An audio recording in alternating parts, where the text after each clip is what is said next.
All right, welcome into the BFR Podcast presented by Sports Mockery. My name's Dave. You can follow me on Twitter, Dave_BFR. I cover the Bears for Sports Mockery, multiple articles a week there. Typically, we have Ficky, who is my co-host. You guys know him. He's going to be hopping on in a moment. He is traveling, so it's been kind of a rough start for him. But we have Matt, who is a co-host at the Stay Hot Podcast on Blue Wire. Has Theo Ash, who was on the show a couple weeks ago, maybe a month or two ago, actually. And then also Bladen Kirk. So if you're familiar with Theo Ash, you know of the Stay Hot podcast. Matt is there as well. And he's joining us. He's a huge Panthers guy, Bryce Young, but he has multiple content across TikTok, Instagram, Twitter. And so we're excited to have Matt. Ficky's going to join us here in a moment. But Matt, thank you for hopping on, man. How you doing? I'm doing good. Glad to be here. Thank you for having me on. Yeah, absolutely. So first of all, can you just go ahead and tell us, for those who don't know you, obviously you're very prominent, but like pretend no one knows you. How did you get into this world? How did you become a Panthers fan? And what do you, any advice for Bears fans? Because I guess they're in similar stories right now. Well, I got into making videos because Bladen, who's my co-host, was doing it on TikTok. We'd been trying to sort of get into sports media for a while, and then that's really what took off for us. But I'm a Panthers fan because I'm from South Carolina. However, we are not in similar boats. No, we are not in similar boats at all. No. We're going to get to that. We're in similar boats in the way that both of our teams are not good right now. But you guys are going to have like some hope. 2 top 3 picks or 2 top 5 picks in a stacked top of the draft. The Panthers are going to have no top 5 picks, or no first round pick at all. So I think Panthers fans are a little worse off. Not to have a mid off between us. Yeah, no, I think that's completely fair, man. So that brings me to, I guess we'll hop right into it. Bryce Young. Like, first of all, how do you feel about him? Like, does that leave you a little bit of hope, or are you kind of down on him as well, heading into this matchup for Thursday night? But what are your thoughts overall on him, his season? I know it's short, but 9 games in. But how are you feeling? Like, did you want him prior, and how do you feel now? I think I would have supported whoever we ended up taking of those top 3 guys. To be completely honest with you, I'm not.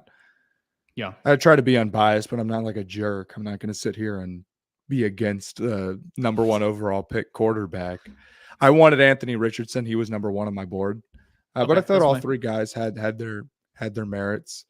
As far as Bryce's play so far, he definitely deserves and gets some of the excuse of like the supporting cast is bad. The offensive line took a ridiculous step back for seemingly no reason, and the receivers have been borderline the worst unit in the league, and the tight ends really aren't all that much better. So a rookie in that situation, and there's questions about the play calling. Like, you understand how he can come out and struggle, but I'm also a believer in every first-round quarterback who goes into a bad situation and plays bad gets that excuse. And the vast majority of them don't end up like turning it around because, their situation gets better. Just because the situation is bad, if Bryce is playing poorly, that doesn't mean that's just the solution and he's not to blame for any of his play. Particularly last week when the defense stepped up against the Colts and Bryce threw 2 picks and we lost by 13. At the end of the day, that's gonna be bad. It's gonna lose you games. I think that when he's kept clean and guys get open, he's been pretty decent. But he hasn't been kept clean pretty much. And while there's definitely some plays where it's like the entire offensive line loses, like you saw a play or maybe a photo earlier of like every defensive lineman being past every Panthers offensive lineman. I don't know if you've seen that on Twitter. I have seen it. It was going around. It was going around too. It's been going around Panthers circles from last week. There's plenty of plays where he doesn't have a chance, but I think we drafted him in large part because number 1, felt like he was going to be maybe the most pro-ready of any of the guys, and it maybe hasn't felt like that's true. And number 2, because it felt like he had the chops to be a creator pretty quickly. And when things break down, he was going to be able to make the most of it.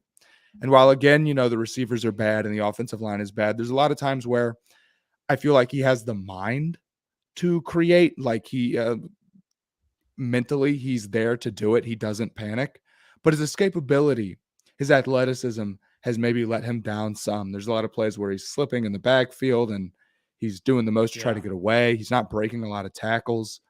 So it's not been great so far. And it's certainly, we're still in wait and see mode, but if we get into next year, if we get halfway through next year and it's still like this, I'll be pretty confident that it's not going to work out. The problem, like you mentioned it earlier, like as far as how do you turn this thing around? How do you get talent on this roster without that first overall pick? And I think you guys are out the second round pick as well in 2025. So it's like, well, how confident are you that Bryce Young can at least not even based on his talent, just with everything around him from the GM in Carolina into the roster and the influx of talent that might not be coming as, typical rookies would receive. Do you think that he is going to be able to thrive or turn it around in Carolina? It's tough to say. I feel like right now, I feel like if you made me guess whether or not it's going to work out, I'd say no. I'd say that you think about franchise quarterbacks drafted since like 2000, about like who has ended up being like a real serious long-term franchise guy. I'd say more than half of them are pretty much good right away, like the second they start. And Bryce hasn't been that. Granted, it's not his fault, but I have no faith in the Panthers to add talent around them. Yeah, without that first round pick, sure, but with Fitterer in charge, and maybe that changes. I'm assuming that changes after this season. I have no confidence because the past has shown that he can't draft. He does poorly in free agency. He does a poor job retaining the talent we have, and he loses most trades that we're a part of. I mean, we want to say, okay, well, we don't have a first round pick and we traded away DJ Moore. How could we possibly have a good receiver room? And that's fair. It is. Adam Thielen. Yeah. He's actually been balling out a little bit. Thielen has not been so bad, but Sanders has been rough. Letting Reddick walk was rough. Signing Dante Jackson was rough. It's definitely a mix of things. But you look at, the Texans, who drafted the quarterback after the Panthers. Who do they have around C.J. Stroud? Well, they've got Dalton Schultz, who was a veteran tight end they brought in free agency. Robert Woods, veteran wide receiver.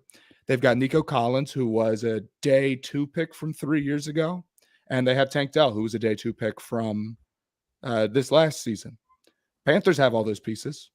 Hayden Hurst, veteran tight end, brought in this season. Thielen, veteran wide receiver, brought in this season. Terrace Marshall Jr., day 2 guy, drafted higher than Nico Collins, brought in 3 years ago. And Jonathan Mingo, rookie, day 2 guy. Same pieces, completely different result. Yeah. No, absolutely fair. It's weird because quarterbacks, I mean, they're not created equal. Everyone kind of develops at their own rate.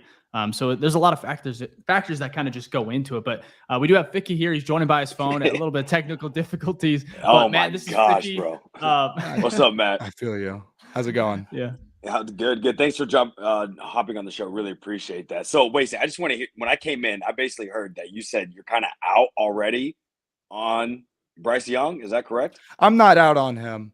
Okay. But if I had to guess, like if you made me like project like what's more likely it works out or it doesn't, it's more likely it doesn't work out, certainly at this point. What do you think the biggest reason for that is? Do you think it's because it seems like you just said like it wasn't the weapons around, right? Because we look at Stroud. Obviously, I say Stroud's like an anomaly because like when you're breaking records and doing stuff that hasn't been done before, like that's not the standard, obviously, right? So, do you think there's not enough pieces around? Is it his height an issue? Is it how he's reading the field? A mix of things? Like, what is your biggest takeaway on why this team can't win games with Bryce Young? Well, I think first off, he's a rookie, and most rookie quarterbacks are pretty bad. But I was making the point that, CJ Stroud's an anomaly. And so was Mahomes, and so was Lamar, and so was Herbert. And when you look at first-round quarterbacks who end up being franchise guys, more than half of them in recent memory were anomalies. It's an anomaly to be a franchise quarterback. And I think Bryce can be better. I know he can. I don't think he's like – there's been worse disasters. He really – all things considered with how bad the weapons are, he really has not been that bad. But as it stands right now, I don't know if I'm seeing like a ton of stuff that makes me say, okay, maybe there's some struggling, but the high end stuff is really high. Is it? I'm not sure. I think if we get some better weapons around him, he can be pretty good. I do. But he's also got some things he's got to work on. I really want to see him be able to escape the pocket when it breaks down and create more. And granted, the pocket needs to be better and the weapons need to be better. And, you know, that type of stuff is not in his control, but I'm just less willing to give excuses for a bad supporting cast than maybe some others. I think you can look good while there's bad pieces around you still, if that makes sense. However, I don't want to be too low. I don't want to be too negative, but he has not proven he's a franchise quarterback yet. 100%. And most rookie quarterbacks don't, right? Like, as you said, most rookie it's the hardest position, I think, in all sports, right? So you can't expect these guys to come in and just start balling out. But it's interesting because your viewpoint of your quarterback rookie year, I think, is the complete opposite of what Bears fans felt with Justin Fields, even to this point. I feel like, and I mean, Dave and I still, think Fields is that dude, but it's always like, well, he doesn't have this, or the coaching staff doesn't know what they're doing, X, Y, and Z. And it's just interesting from your viewpoint. It's kind of like, yeah, like he may not be it. We haven't even done a full season. So, yeah. Go ahead. Oh, you go ahead, Matt. We're here to listen to you. I just think even with Fields is a little bit different because I felt like the upside for him physically, athletically was a lot higher than it is for Bryce. Gotcha. And I really do think that Bryce is not going to end up being like, I'm confident that Bryce Young is not going to end up being like a total disaster. I don't know who to use as an example. I think if the Panthers end up rounding out the offense and building it up, he could be pretty good. But what is the comparison as far as like another franchise quarterback that you can remember that Bryce comps to? It's a little tough to see at the moment. Yeah, the only thing, and it's just size related, is Drew Brees. But they're not the same type of player, but it's literally just size. And Young is smaller, right? Young is shorter than Brees. Yeah. But Young also has, I think, a lot more creative ability than Brees. For sure. Because he's more escapable. I'm sounding really, really low on Bryce. I'm not that low on him. Like I still do think he's going to be a pretty good quarterback, but when you're picking number one overall, the goal is to get the best guy, not a guy. And what are the odds that we got the best quarterback as it stands right now of the top three? Probably pretty low. Yeah, it looks like it's CJ Stroud. It's getting lower every week right now. Yeah. So Ficky, before you hopped on, Matt said that his guy was Anthony Richardson, and then did it go Young or Stroud next, Matt, in your rankings? I think I had Young. I was too nervous to like back an Ohio State guy and be wrong and be like that dude. Yeah. And there is I had some questions about how he handled pressure, but he's done such a good job at it at this level, and everything else has translated so well. Reading out the field, anticipation, his accuracy is like the best in the league, pretty much. His anticipation is what I don't know who you can put ahead of him. Bizarre for me. Maybe because I just don't with Fields. Obviously you watched Justin Fields. You were a fan of him, I believe, as well when he came out. But it's like we don't see any of that anticipation. Maybe just minuscule, like a little bit sometimes. But we might even just be trying to make ourselves believe that it's there. Yeah. So with Stroud, it's honestly it is crazy to see his translation from college to the pros at such a fast level. It's exciting, but I want to get your thoughts, Matt. First of all, Justin, when he was coming out, did you want him on Carolina? Because obviously the Panthers had a shot at him too. And then fast forward to today, do you think that he is a long-term option as a franchise quarterback, not just with the Bears, but maybe in Atlanta or somewhere else? But how do you feel about Fields coming in and then where he is right now? I don't think it's going to work out for him. Anyway, and obviously you can see, I think that he could, there's always room to grow. There's your outliers like your Alex Smiths, who was bad for a long time, or Geno. And Fields always is going to bring that, I mean, just ridiculous next level stuff in the run game. But have you guys felt like the passing has really come along the way that it needs to? I'll let you start, Fick.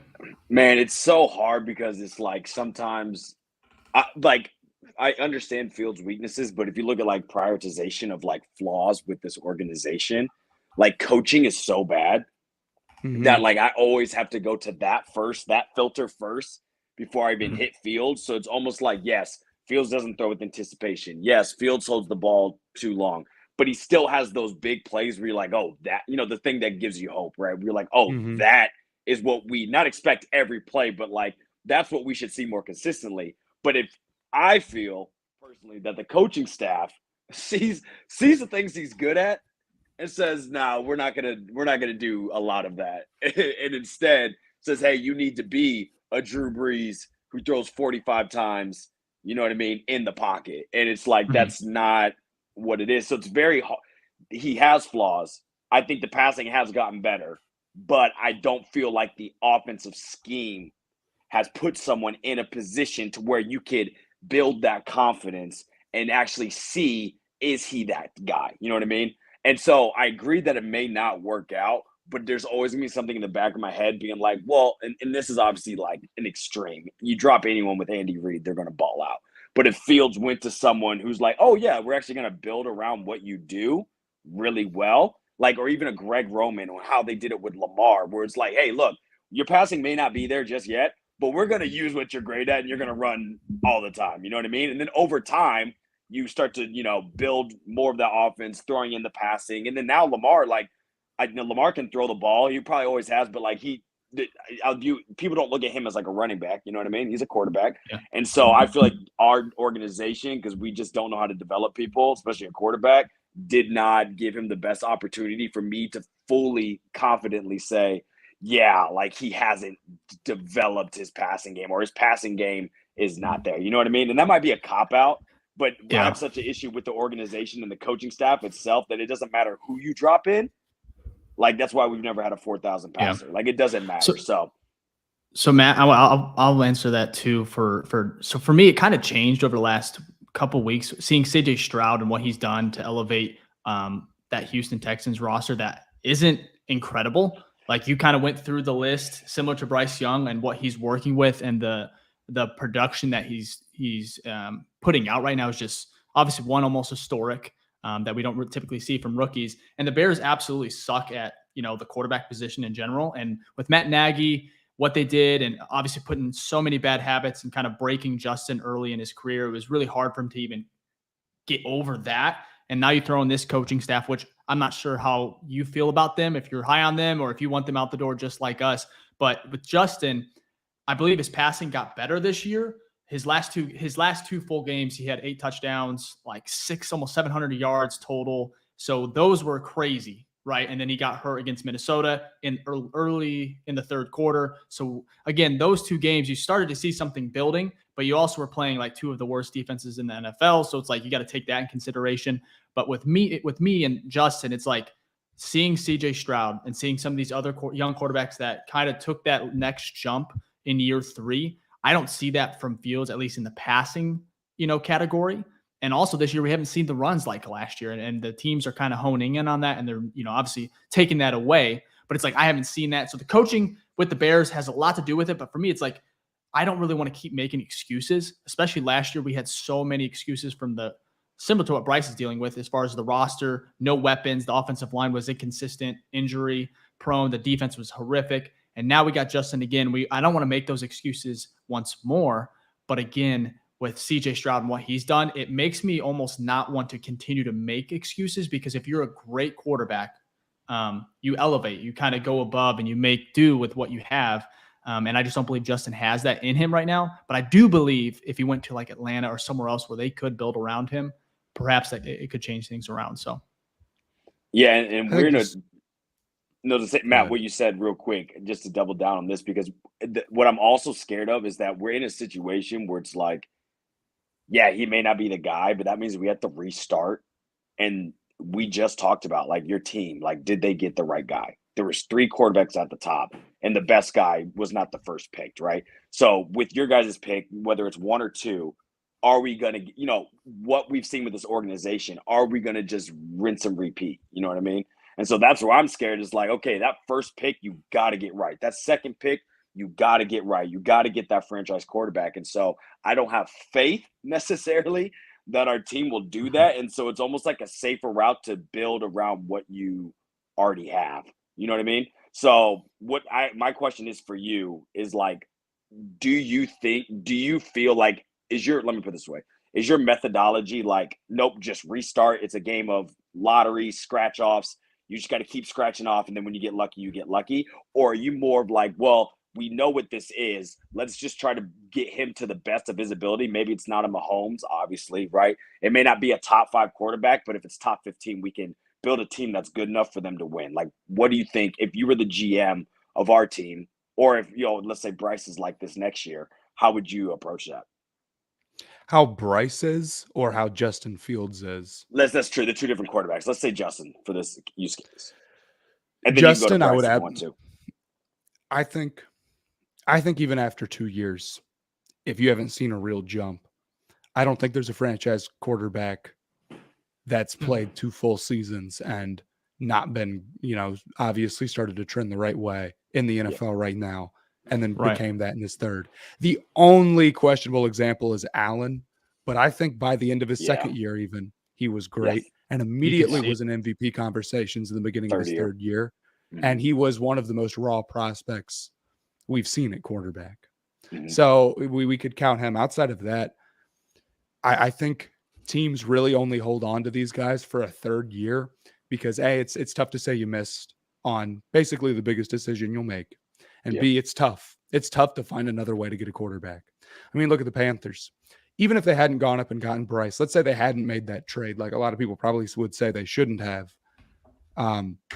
Where would they be? Same spot, right? Yeah. Starting like Dalton or whoever, maybe a couple more wins.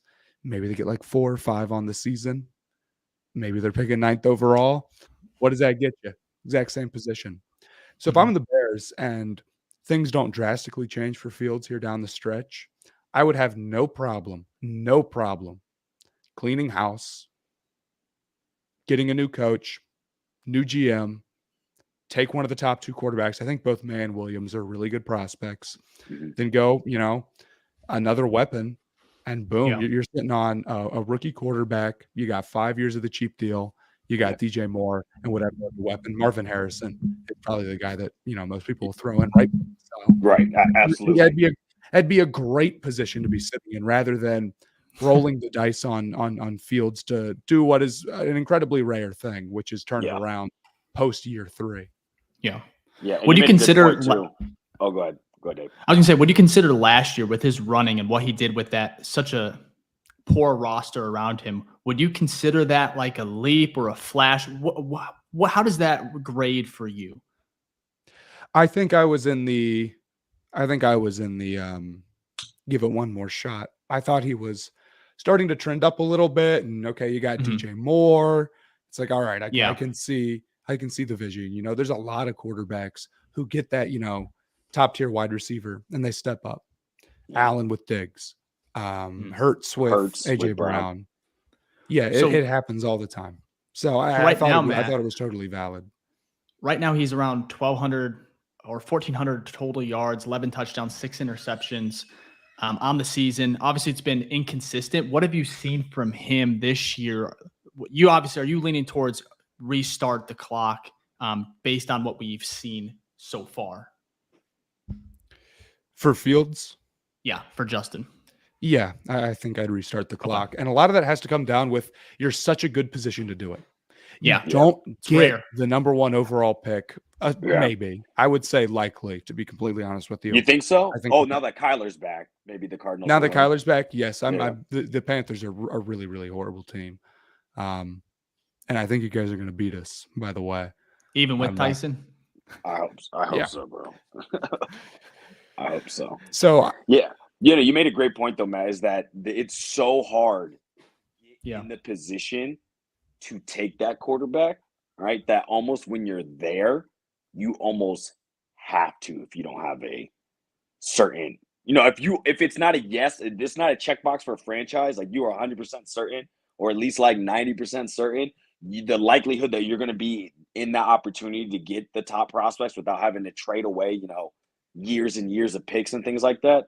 So I think you're right. Like if you guys don't win, I mean, if you guys continue to lose and we have one or two, I think he's a goner. Like no matter how well he plays, to finish the year. So Yeah, I mean, if he really steps it up when he comes back, that that changes everything, and leave the door open for that. Why not? Of course, yeah. but May and Williams are two really, really good prospects.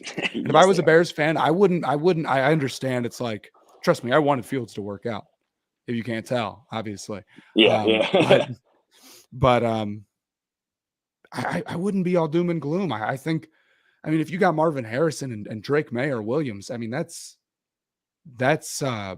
as good as it gets for a start. And what you wouldn't have to do is go through the first couple of years. Imagine this, of saying, "Oh, but his weapons are so bad." No, Right. It wouldn't be like that. He'd have one of the best 1-2 punches in the league. That'd be amazing. That'd be fantastic.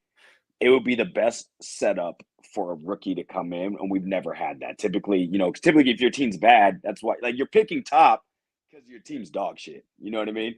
And you don't have other options like that. Dave, you're muted, by the way. But yeah, so yeah, I agree. What's your? And I know we're talking a lot of Fields, so really appreciate it. But what would Fields have to do? Like, obviously, he'd have to do well, but like statistically, is that what's your key metrics that you're looking at that you'd be like, I don't know. Okay, we're sticking with Fields? I don't know if there's certain like numbers he needs to hit. There's certain thing. If you feel like the anticipation's growing and the reading out of the field is growing, and maybe getting the ball out quicker is starting to happen, and not just sitting in the pocket so much, if those are the attributes I'm looking for, and if they're not there in year 3, it's like maybe it was the development. Maybe he will do better somewhere else. But if you have a chance at a top guy, you just can't hold on for year 4. I just don't think you can do it. And even this, there's a lot of year 4 guys who like think about Daniel Jones, who stuck around and then had sort of like a sneaky sort of it just barely worked, and then they have a disaster contract and it's terrible. Horrible. So he did not deserve that type of money, in my opinion. That's crazy. The thing, you can upgrade almost any situation to where if you have a guy who's like even just like a borderline starter, you can make him look like, hey, maybe this is a pretty good guy for a year. And I don't think that's any different for Fields. In a good situation with a good enough play calling, but you don't want someone like that. You want somebody who is going to take the offense to the next level himself. You brought up Lamar earlier. Yeah, his offense was built around his skill set, and it's not as built around Fields' skill set right now, for sure. But ultimately, his first season starting, full season, he led the league in passing touchdowns with terrible receivers and won MVP. Yeah. He's never had good receivers, by the way, like really. So Lamar's been a baller. Yeah, you're right. Lamar. Yeah, Lamar's great. Yeah, no, I think you're right. Did you have you done a lot of study or watched a lot of games on May and Caleb? Do you have a preference, like who you'd want on your team? Like if you were number 1 pick this year, the Panthers, who would you want to take? Let me rephrase that. Would you move off Young right now? Say you had the number 1 pick. Would you move off for one of those 2 guys? I don't know. That's tough. It would be very interesting. I think both of them are better prospects than Young was. I'll say that. There's no way that any team would do that unless it was like a true disaster. And Young isn't that. Like Young is not. Yeah. Young is not like it's not like Zach Wilson at all. It's really not. And I think he will be a solid quarterback in the NFL.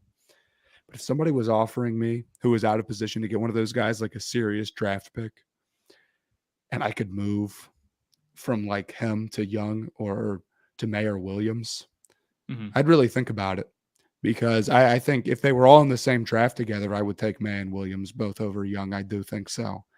And I don't think Young has shown me enough this year to prove otherwise. I do think he's going to be solid, though. I think it's going to end up being a really good quarterback class, all things considered, from last year.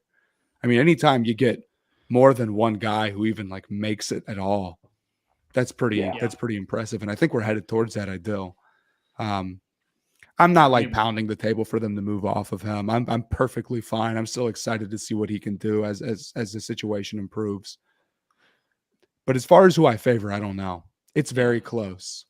What scares you about Williams is he a little bit too much of the wild card, of the out of structure stuff? Yeah, I think it's going to work out anyway. I do. I think that's what USC's offense not if he comes to us to do. If he comes to not, us, nothing works. Right. Well, I feel the same way for the Panthers. Yeah. Maybe it, but I think people are gonna start to say like, oh, you know who else did that? Like Zach Wilson or something like that. You know, people try to make comps like that all the time, or like people called like Levis Zach Wilson, and I thought those two guys couldn't be further from each other. But that was a big narrative. It was. But I think it's going to work out because his arm talent really is up there and his ability to move really is up there. And I don't think Wilson was like that.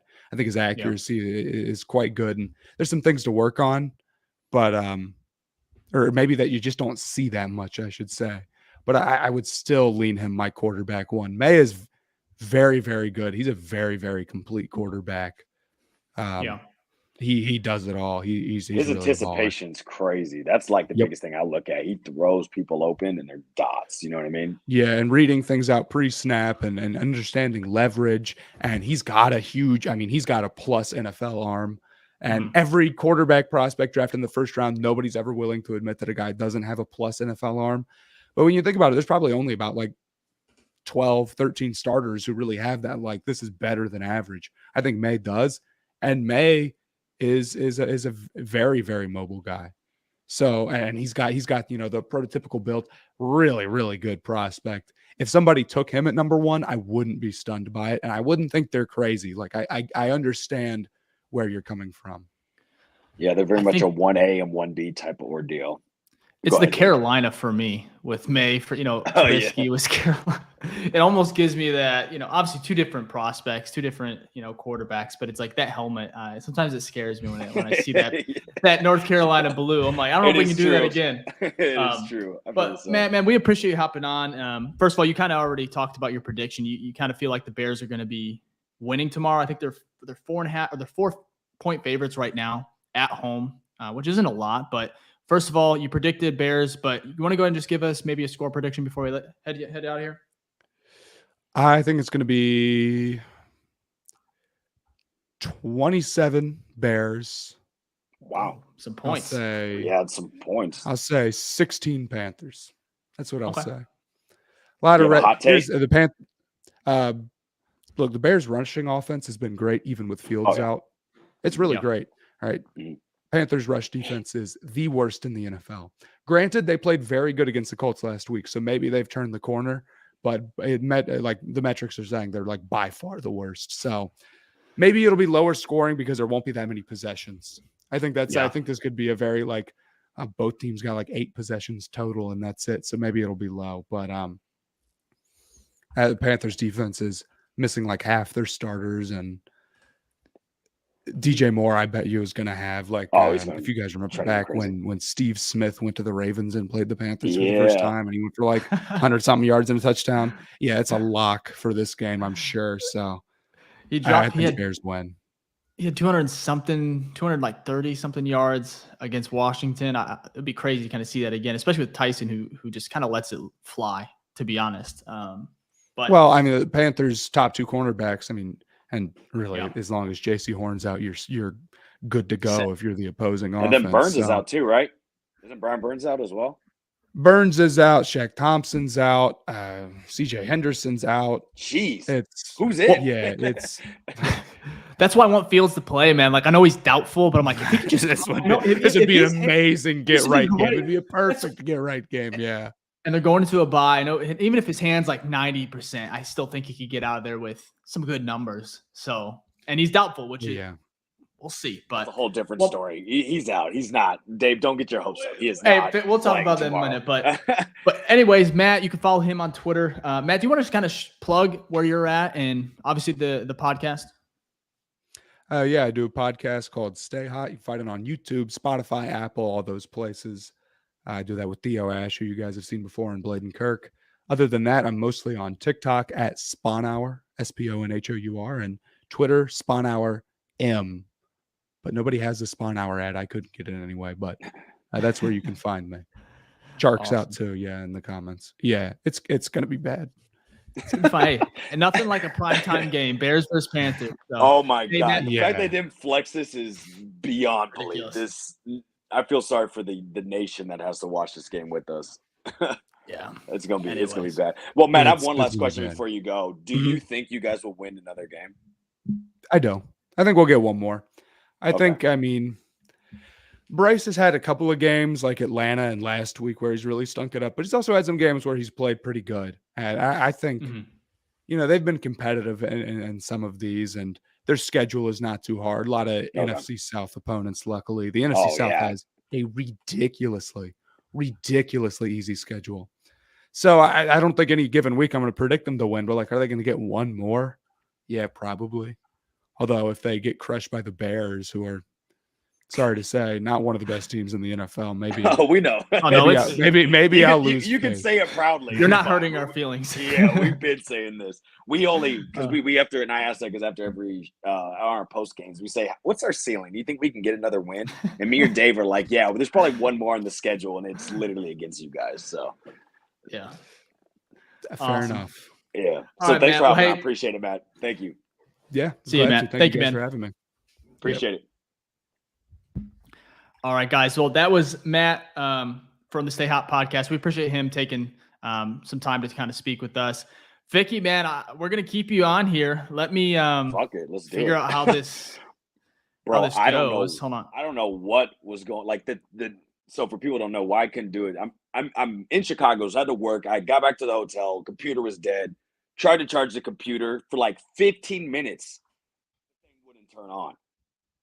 So now we're here, but we're here, so that's all that matters. So, hey, well, I'm just glad you hopped on. I was a little shocked, as far as you're like, go ahead and start the show. We were texting back and forth. I'm like, hey, I haven't done a show by myself, so here we go. I know you've done it a little bit with me hopping out, whether it's connection. I couldn't leave you I wasn't gonna leave you like that. I was like, I don't know why I didn't think of it earlier. I was like, oh, I'll just use my phone. Come on, bro. So I know. I'm glad I got to get into it a little bit. If you're on Apple, Spotify, you can't see, but Ficky's using his phone, so the box on our YouTube layout is a little off, but we'll deal with it. I'm sure your OCD is probably enjoying that. Oh, it's kicking in. But no, before we hop into our own preview, first of all, shout out to Matt for just hopping on, talking Bears, Panthers with us. Talked a lot of Justin Fields, which we appreciate. Just to kind of get a different perspective from a guy that is, I respect him as far as just an analyst. He's amazing. Obviously, he's known for his TikTok, huge guy over there, but just in general, his football IQ, his takes are all they're just good. Overall good. Nothing too crazy, nothing too hot as far as just hot takes go. But he's a great dude. Give him a follow. We'll have all his information in the description on YouTube.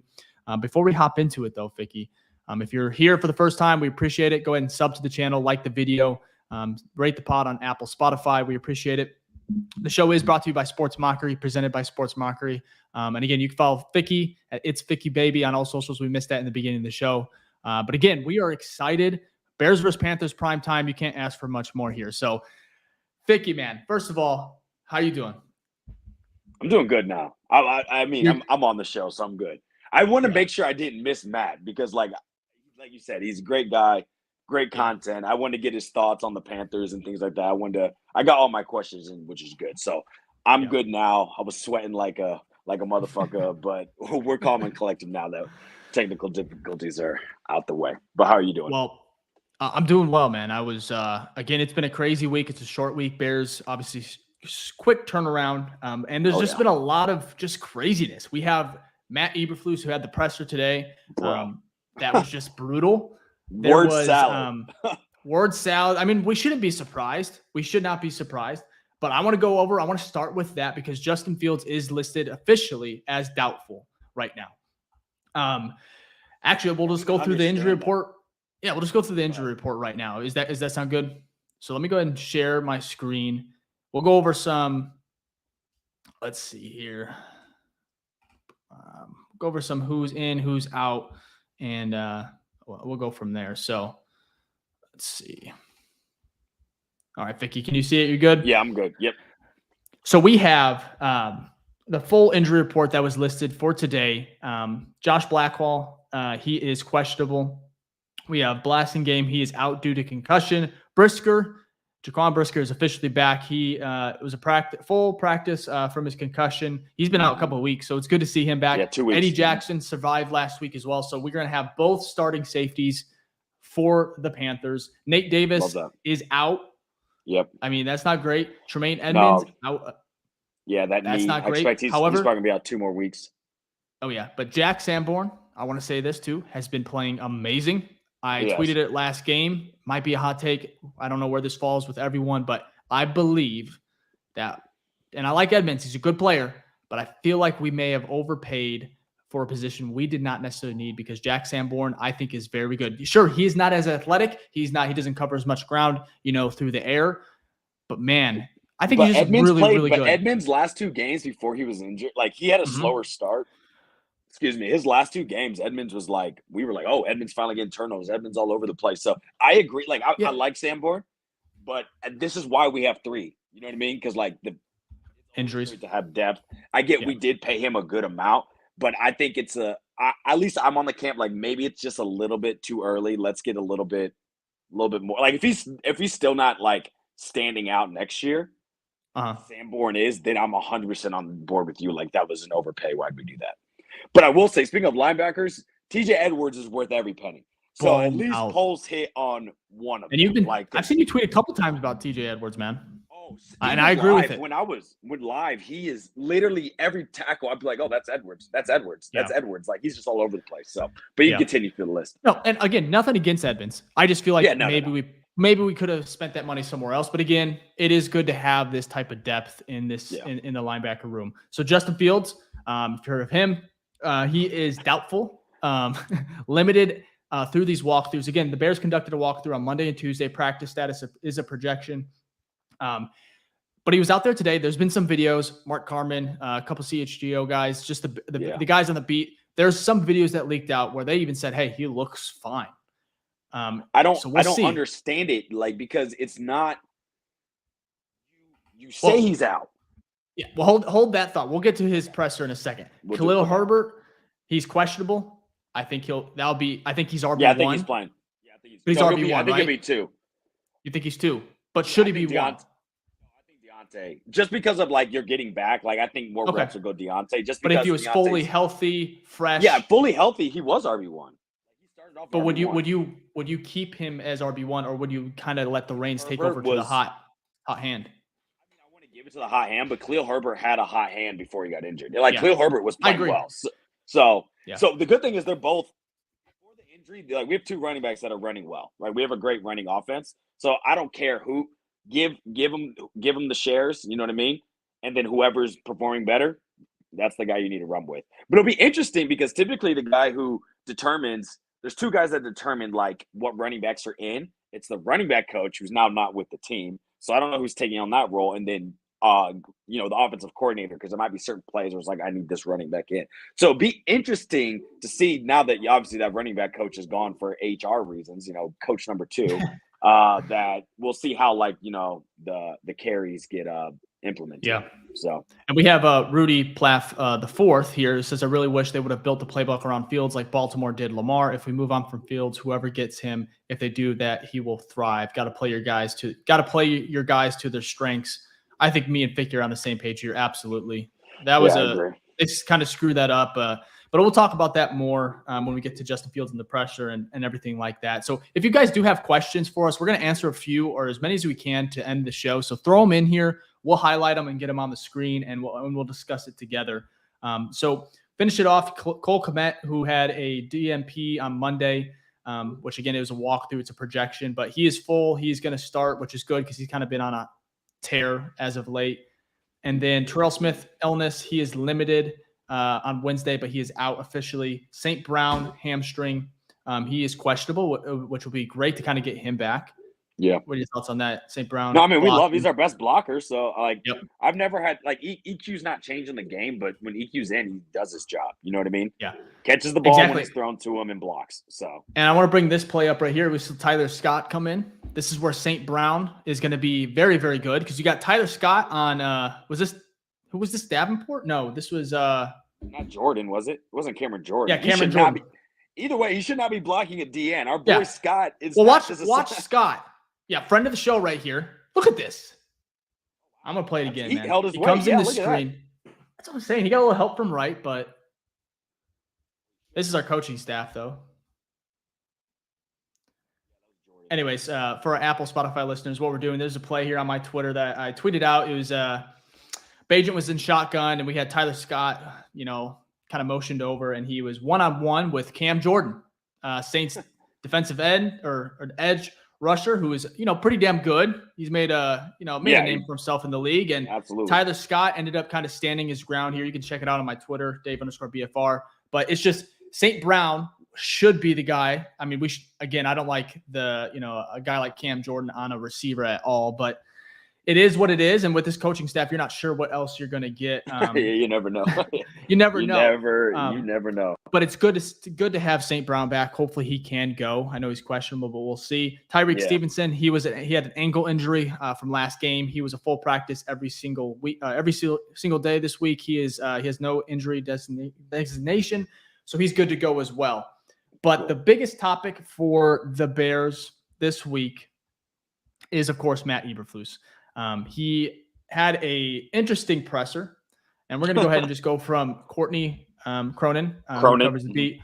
Cronin, she's amazing. She had Matt Eberflus open his press conference saying Justin Fields is not medically cleared yet, which, again, that is why he's probably not playing, is because he did not get the clearance from yesterday. He said that Tyson Bagent will be their starter. Nathan Peterman will be his backup. That's awesome. Then there was this exchange. The question was, if Justin is not medically cleared, why is he doubtful versus not being ruled out? Because look, we had, I think there was an illness. Who did I just say has an illness? And he's out already. But he was limited in practice today. If you're not cleared medically, the assumption is if you're not clear, it's black and white. It's binary. If you're cleared, you can play. If not, you don't. Right? Like they're determining if you're even allowed to. So it doesn't make sense. Like they asked it because that's a great question to ask. It doesn't make sense if you're told no by the doctors, then how is there a possibility you can play? You know what I mean? Yeah. So you can go ahead to his response. Yeah. And so, great question. Eberflus, he goes, just to see. We got to give him one more day. Give him one more day, but he's working hard and it's getting better every day. So we'll see where it goes. Honestly, I almost puke having to read this right now. I love Flus, but man, when it comes to pressers, and you said word salad, it is so frustrating because it's like, I thought Nagy was getting on my nerves, and he was pissing everyone off in Chicago. I think this is 10 times worse, just the way that he really doesn't. The thing is, he doesn't answer the question. Like Nagy would answer, but there's an arrogance behind it. Eberflus is not giving you attitude, but you're not saying, like, your statements are contradicting. Yeah. And so then the next question is followed up. He says, so he's not playing. And then Eberflus goes, yeah, he's not playing. So within 20, 30 seconds, he goes, we got to give him another day. We'll see where he's at. And then, they followed up. So he's not playing. And then Eberflus says, yeah, he's not playing. So for me, I have no idea what to think. This is my big thing. It's like, what if it's gamemanship? You don't need it against Carolina, in my opinion. We talk about Matt and how this roster, the guys that are out in Carolina, it's not great for them. So for me, hear me out, Ficky. This is kind of where I'm feeling. What if this is gamemanship, right? Justin is good. Tomorrow, we're going to get the words. It's going to be 8 a.m. You're drinking your coffee, and Justin Fields will be on primetime. He is starting. What a great story. He's recovered. His hand feels almost 99% good. Tyson Bagent will be the backup, and we got Bryce Young versus Justin Fields. We're going to have to change the thumbnail of this YouTube video, of course. But for me, it's like, what if that's the case? What if there is a possibility Justin wakes up tomorrow, he grips that football, and he feels 100% ready to go? Do you think there's even a chance? My only concern is that Schefter and Rappaport, Now that could be adding to it, right? They could, because how they work is people feed them stuff that they want to be put out, Yep. right? You know what I mean? So it could be the extreme of gamemanship. But That's what I'm like, saying, it would man. be quite interesting for them to be like, he's ruled out. Both of them say that, and then literally the next day be like, Justin Fields is playing. Like, I don't know if they would want that like flip of like, I mean, no one's thinking like, oh, they're not credible from just that. But I No. don't know. I feel like I would be like the boy who cried wolf in that situation. If they wouldn't have tweeted that, then I'm 100% agreeing with you. Like, I see that possibility. But since there's so many people that have been like, he's out, he's out, he's out. I'm I'm like, giving the Bears. I'm giving the Bears too much credit, or at least the you coaching are. staff. I mean, look, and I'm at a place where like, if if I'm wrong, that's fantastic. My problem is you're too hopeful. That's what I'm saying, Dave. I'm like, you're gonna get your heart crushed by this organization again when you see number 17 roll out there and we have to watch this primetime game on television. Yeah. So we got Alexis Jade. She is again, first of all, shout out to her. She has that I think it's Chicago Bears podcast, which we're going to try and get her on, kind of collaborate as well. But she has a good comment here. Drives me nuts hearing Flu's last presser essentially say the play should have worked because that's our scheme. Players didn't execute. That's not building offense to your players' strengths. And there's just so much. There's just so much we could talk about this coaching staff. And we had a very funny comment here. It says fullback 1, Tyler Scott. I hope not. I want Tyler Scott to have a long career. If he's the fullback, his career is getting shortened by years. Yeah. And we got Billy Means goes, it's 5D chess. Nathan Peterman is starting. Oh, that's funny. But hey, before we move on to our bold predictions, Ficky, we have a super chat here from Tito, our guy Tito. Thank you again, man. Tito is amazing. Throwing in $5. He says Williams is Fields 2.0, holds the ball too long, tries to play hero, and don't like the cockiness. We need to build a team around our QB. Stick with JF1. I hope you're First right. Of all, thank you, Tito. But yeah, thank you, Tito. We appreciate that. I do see some similarities with Caleb and Justin. Yeah, I do too. The thing is with me, and I think Matt made a great point on it. It is so hard to be in position to get a quarterback that we're going to have that prime pick, 2 picks. First off, if it's a new GM, new head coaching staff, 100% Fields is out the door. If Poles is still here, that's the only glimmer of hope where it's like, okay, maybe he's like, that's my man. We've seen him trade top pick already. I'll just do it again. Yeah. But again, it's so hard to get in that position. And it's not like this year, it's like the quarterbacks don't look good. You have 2 quarterbacks that you're like, these could be generational, right? They could be flops, just like we don't know that. But the scouting is saying like, these are good options. Excuse me. Dude, I won't believe anything until they prove it in a Bears uniform. Oh, me too. No, I'm at that point absolutely. Now. So there's if the best person to ever step through the door and we're like, oh, we might have to move on from him. You know what I mean? So I'm like that. I'm saying though, from a scouting and national media perspective, it's not like this QB class is weak, at least at the top. You know what I mean?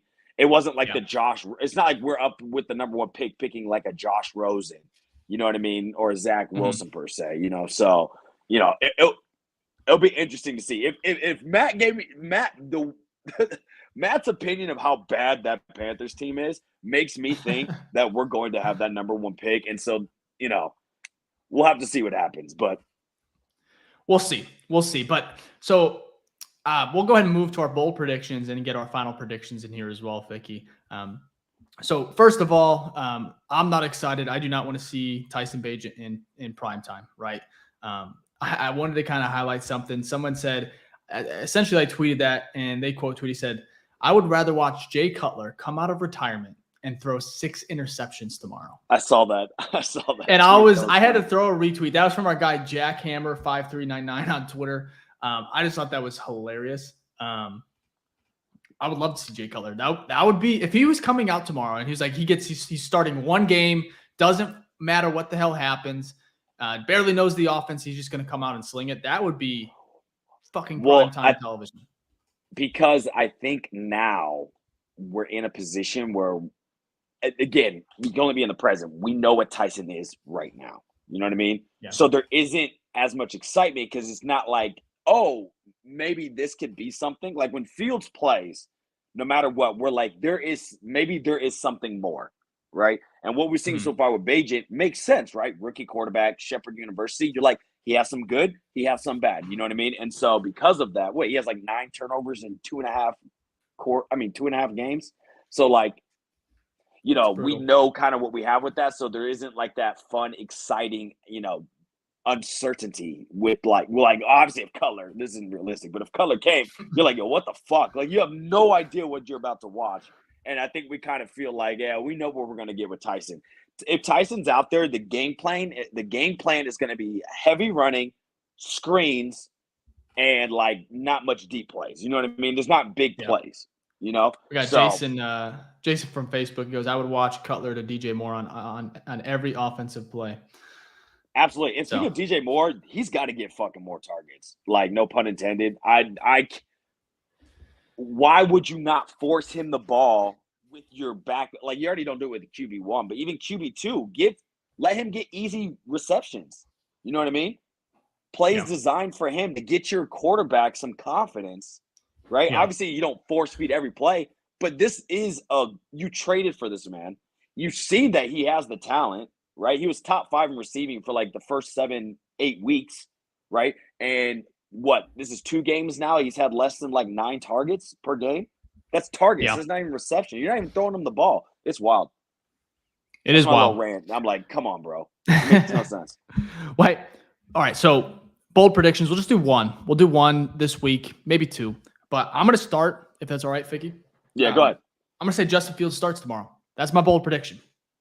There you go. Crazy. I'm sorry. I hope I'm so wrong. We'll clip it, whatever. But you're fucking crazy. This clip would be fun if he ends up doing it and he's starting here. That'll be great. But that is my bold prediction. He's doubtful as long as there's a little bit of hope. And I've seen it. I've seen the tweets. I've seen the big guns come out and say, "Hey, Tyson Bagent is the starter." I've seen some crazy stuff. I feel like why not? So I'm putting it out there. Justin Fields starting tomorrow. Last second, Dave, he's gonna run out of the field and hey, you're gonna test it out, see if you could grip the ball, and the docs are gonna give him the green light, and it's gonna be a fun ass whooping the Bears are gonna put on the Panthers if Justin Fields does start. So, Ficky, just like Dave, you get my hopes, like you just get my hopes up, and then I'm gonna it's like Christmas. I'm gonna open the present. Yeah, there's gonna be nothing in it. Like I hope you're so right, but I'm like, oh man, I'm gonna be wrong. Now hopping on the train. It's okay. Yeah. Though. No, that's a good bold prediction, though. And it could happen. I'm not saying it's not. This is the NFL. Possible. We know 10%. Anything fucking happens. Yeah. My bold prediction is that we are going to rush again. Khalil Herbert's back. Deontay's back. Roshan's back. Kari's out. That's unfortunate because I think he's played well this year for a fullback. I think we will rush over 160 yards total. And look, Tyson can run too. You know what I mean? I think in total. How many yards is our guy Evans getting? Darrington Evans. That is a great question. I think he's still going to get some snap. Like I think he's going to get a drive, not the full drive, but like what I've noticed with him is like he'll like there'll be a drive, especially early on where he's starting. So Deontay's obviously. I think Deontay's going to get the first one. Then they'll mix in some of about Roshan. No. Khalil Herbert. Yeah, I think Khalil will be next on that board, and then I think they'll sprinkle in Evans and Roshan, depending on the plays and schemes. Like obviously we don't know that, but I think he'll get some touches. I don't think he's gonna get some snaps, but I think it's gonna be like under 10,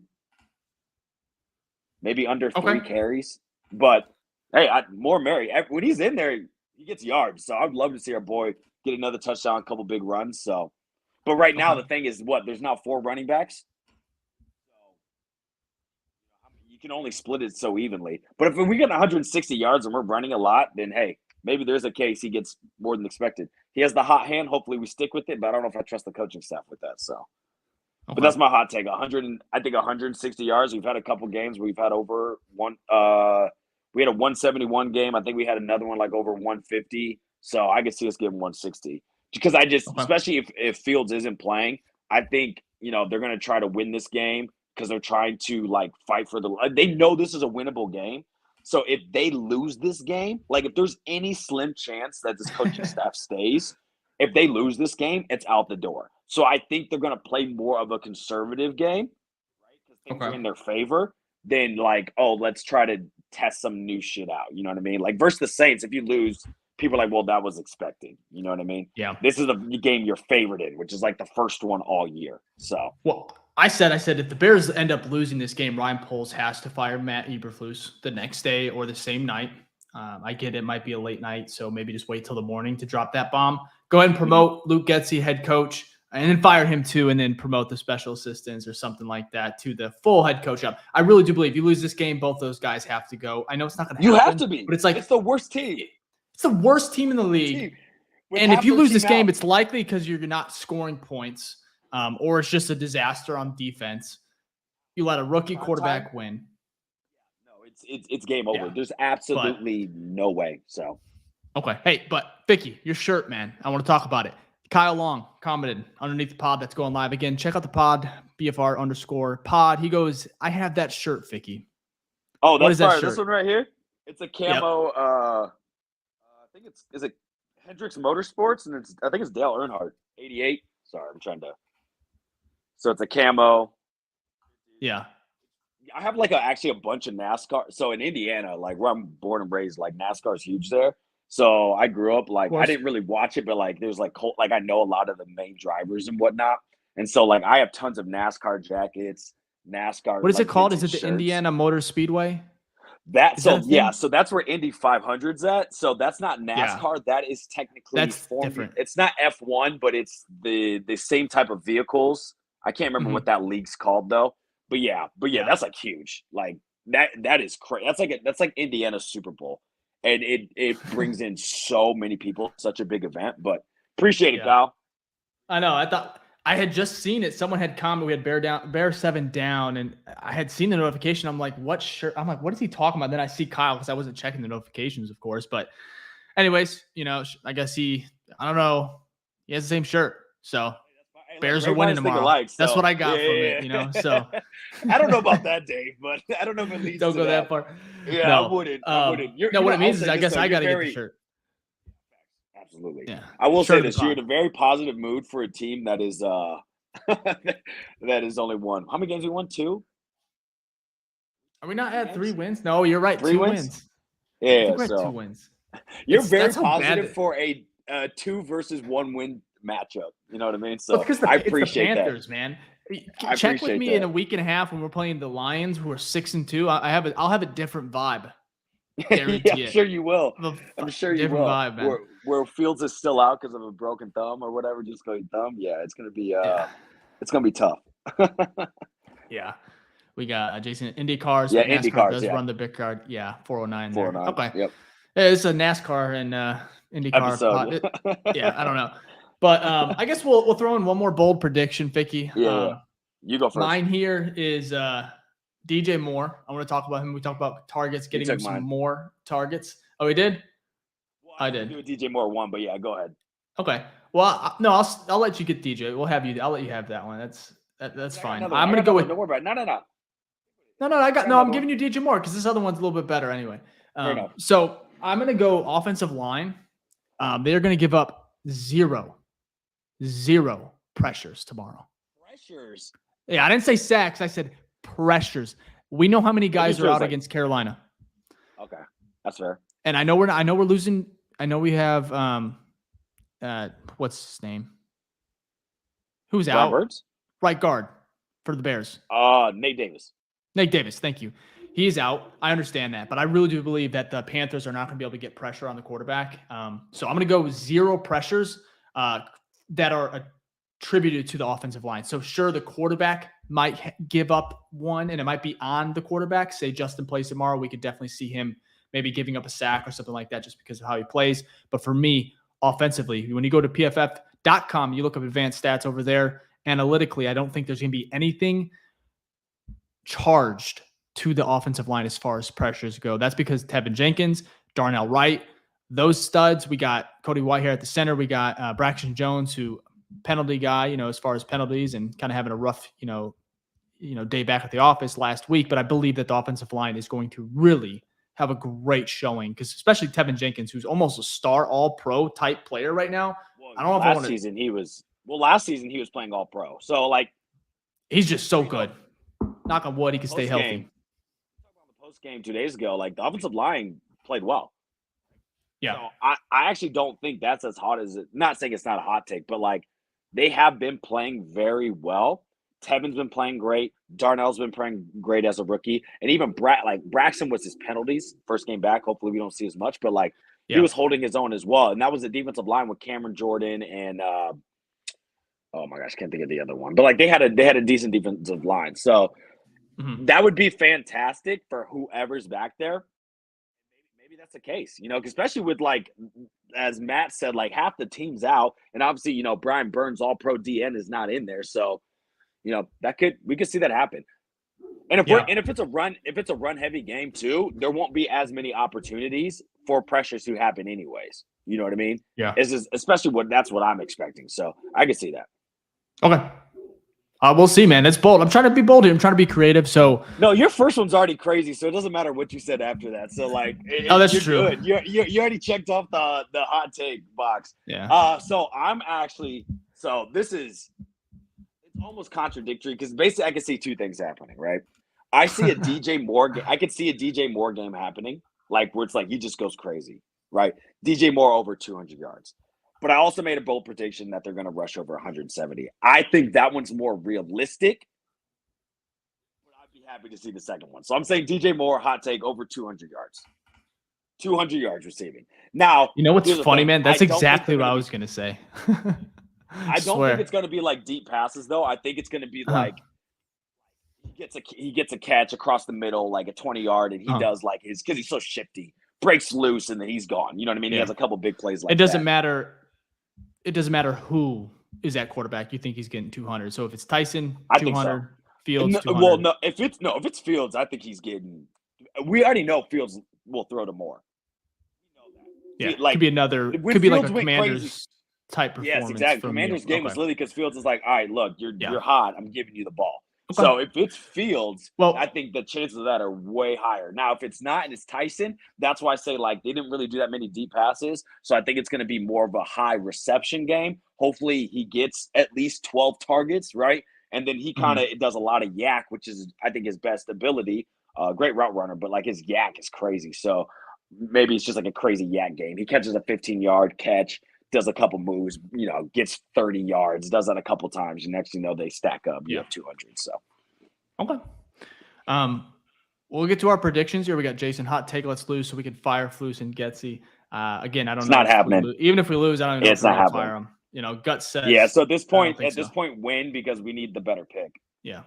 I want to, before we get to our final predictions for this game and get out of here, Eric Lambert covers the Bears on sportsmockery.com as well. Awesome guy, great content, great writer. He had a very interesting tweet here. I wanted to read it before we close with our predictions for the game. Okay. He goes, if Justin Fields returns next week, so I think after the bye is because we have a bye after this, right?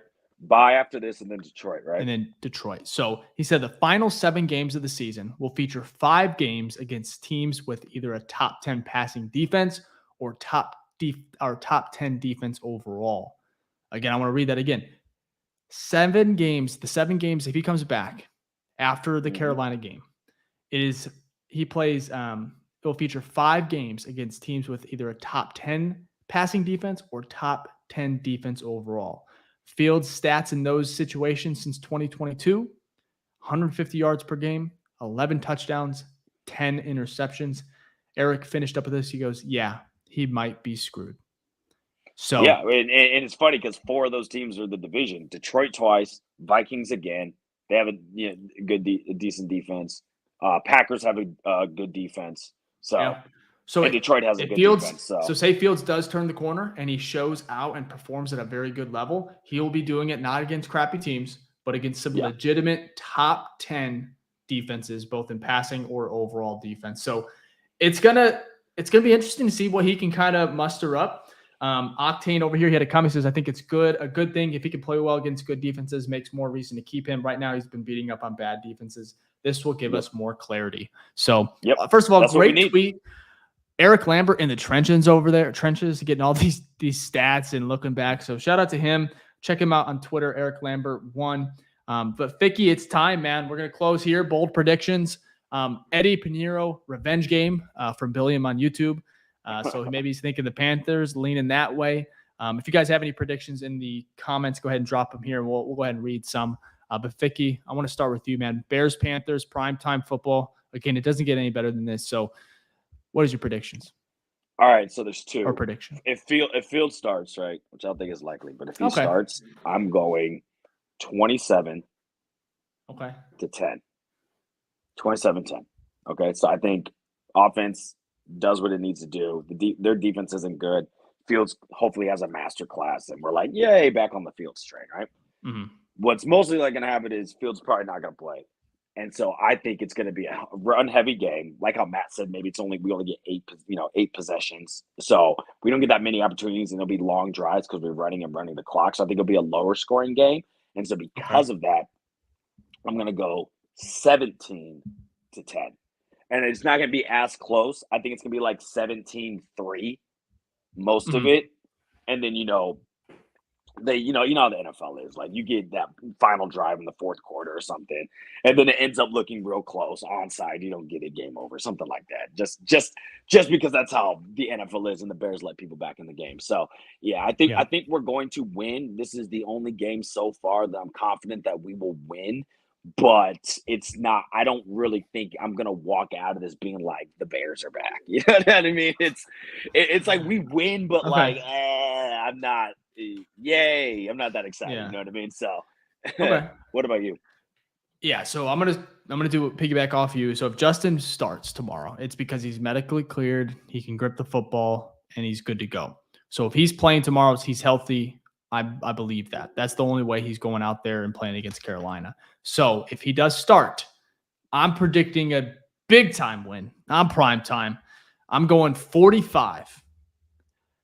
45. Yo. If Justin plays tomorrow, 45-23. Yo, you Bears. are crazy. What are you been sipping listen on, to me. bro? Let me. There's some water, man. Let me tell you why. Let me tell you why. This Panthers team is the worst in football. We know we watch the Bears every week. They are worse than that. Just think about that. But we're not far from. No, but I believe running the football, I believe with Justin Fields healthy, if he is playing, that they will be able to score points with DJ Moore. You predicted over 200-something yards with DJ Moore. They're going to get touchdowns if Justin plays tomorrow. And I actually believe with Tyson. 27, that's almost 4 touchdowns. Like, I can get some. I'm going 45, man. I already said it. I'm not going back. So 45-23 Bears if Justin plays tomorrow, just because of how bad the offense is, or I'm sorry, the defense in Carolina is. And I think there's going to be some easy – I think field position will play a part in that, Ficky, as far as the defense maybe getting a turnover or two in their own territory. So exactly. 45, you have to get turnovers. Well, it has to go right to get 45, but I think it's possible. Anything is possible. You know that Kevin Garnett meme. I will say that anything is possible. No, you're right, though. I mean, we scored 40 against Washington, and that was a primetime game. Okay defense primetime. Yeah. I guess my thing is this, is that, yes, I 100% agree. The Panthers are a horrible team. They're a horrible team. I am not arguing that. Well, the worst team. But the difference between the Panthers and us, not on paper, roster-wise, but like execution, we're right next to them. No, but I think the offensive line is getting – sure, Nate Davis is out. That's true. No, I understand that. But the offensive line is eating, man. You look at some of these guys that pancakes everywhere. I just think you win in the trenches, and I think they're going to really win, mainly because Panthers, their defensive line is all but out. So I really do believe that this is just the recipe is there. That's why I was hoping Fields was going to be able to play this week, because it's such a good get-right game for him. Matt said it earlier. It fucking sucks that he's not able to play in this. Bro, it really does. Fucking sucks. It sucks, man. Sucks. So for me, we got Axe here. He goes, Dave's eating those special brownies again. I am not. And I will admit, probably went 45, kind of just slipped out. I said it. I have to stick with it. So I meant to say 35, but I'm here with 45. So, but if Tyson Bagent plays tomorrow, which is probably, that's where we're leaning towards, I'm going to say 31. We're going to score 31. 31 points. Okay. And the Panthers, I'm going to stick with 23. I think it's a closer game. I think they're going to be able to score on us, just because until I don't see it, I just feel like we give up points. Even with Bryce Young, rookie quarterback, not a lot of weapons out there. They're gonna score. Their offense isn't like great, but I just feel like whoever plays the Bears, they get going. So we're gonna give up. We're gonna give us some Dave, points. So never been more like I want your bold predictions to be like correct. To be right. Yeah, because that means like everything is the things I don't expect to happen are happening, and I'm just enjoying every minute watching this game. It's very, very likely. It's very possible, I should say, that we could lose this one too. Oh no, that's yes, we can easily. Which is funny to say because what I'm saying does not. You would think that I have zero doubt that we lose this game, but there is probably 40%, 35% in me that I'm like, okay, this could be a very ugly or close game that we end up losing. By Eddie Pinheiro or something like that. This team, you really fucking don't know. That's the thing. This team can disappoint you any day of the week. And also they do stuff like where they dropped 40 on Washington, where no one thought we were going to win that game. So who knows? Any given Sunday, right? That's why the NFL has us doing podcasts and takes our money because like you show up and it's exciting. So hopefully you're right, Dave. 45, like let's do it. I'm here for it. Meant to say 35. I'm on board with you. You know what? You brought so much hope and positivity. I'm on board. Why not? Why not us? Let's get 45. Fields is starting tomorrow. So. We got a couple scores from our listeners here. We got Billiam. He goes 21-17 Bears win. We got Jason Kendrick 20-17 Bears. A little bit closer. Axe, we got Bears 30, Panthers 17. Bagent throws 2 touchdowns and restarts the QB debate. All right. That's likely. I'm just kidding. No, because it's Chicago. I like how you end it because it's Chicago. And sure, there's definitely going to be people. I think I'm not going to entertain it, but sure. And then we have Barry Turner here. Well, Bears have a breakout game. Barry, if you're still here, go ahead and give us a prediction, man. You got to throw it in there. You can't just say breakout game. We want to know what that means, what that entails. Alexis Jade, we have Fields misses, get right game with Panthers, then comes back for Lions, blitz heavy, Minnesota, Lions again in Cleveland. She has that that emoji where it's like, oh shit, this is not good, crying almost. So it is not. Yeah. I know, man. It's gonna be tough. And then we got Jason here. He's shouting out the pod. I enjoy your guys' podcast. Keep up the good work. Bear down. Appreciate it. We appreciate that, Jason. And again, everyone that's popping in, first time, Bears versus Panthers. We at the BFR Podcast, we've been doing it for all season. We started last off season, and we've been doing it for a while now. So multiple episodes a week. We try to have some good guests, fun conversations on. So if you've enjoyed it for the first time, first of all, thanks for sticking around. We appreciate it. Sub to the channel if you want to. Like the video, does help support the pod. Apple, Spotify, we know you guys love. There's a lot of loyal listeners over there. Rate the pod. Keep listening. Tell a friend. We're excited. It's been a terrible up and down season, but like I said, we love the Bears. We're going to be here no matter what.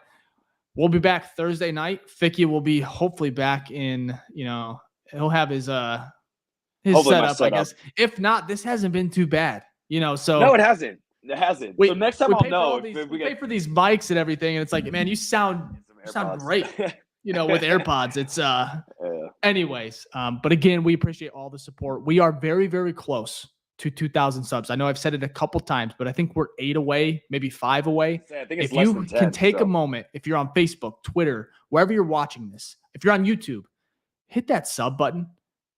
Let us get to 2,000. Then you can unsub. But we're trying to get to 2,000. We have an awesome giveaway. We want to get to that. We got to stick to it. We got to hold true to it. We're ready to give it away. So go ahead, hit that subscribe button on YouTube. We would appreciate it. We're building the community here. That's what it's all about. We appreciate you guys just supporting us and just being able to talk Bears and just have a fun outlet for it. So a lot of great Bears podcasts out there. So the fact that you're taking time to listen to this one, we appreciate it. So we really appreciate it. We do. Follow the pod, BFR_pod. I feel like I'm talking a lot. Ficky, anything else?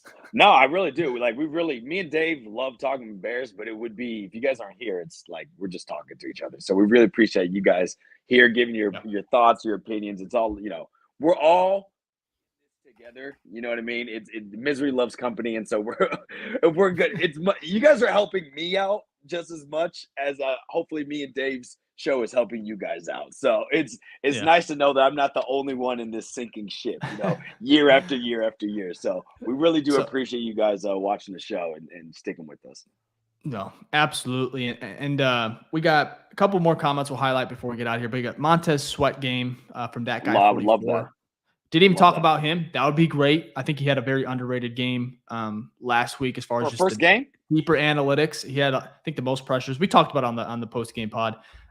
We got Barry. He came back with a prediction, 32-17. I love it. I'm presuming that's Bears, obviously. And then Axe over here, definitely Fields needs to start, but all these fans are crazy as far as the QB controversy. we are, but we love it. Anyone who has this is from TB17, so Tom Brady, or I'm sorry, this is Tyson Bagent. I'm sorry.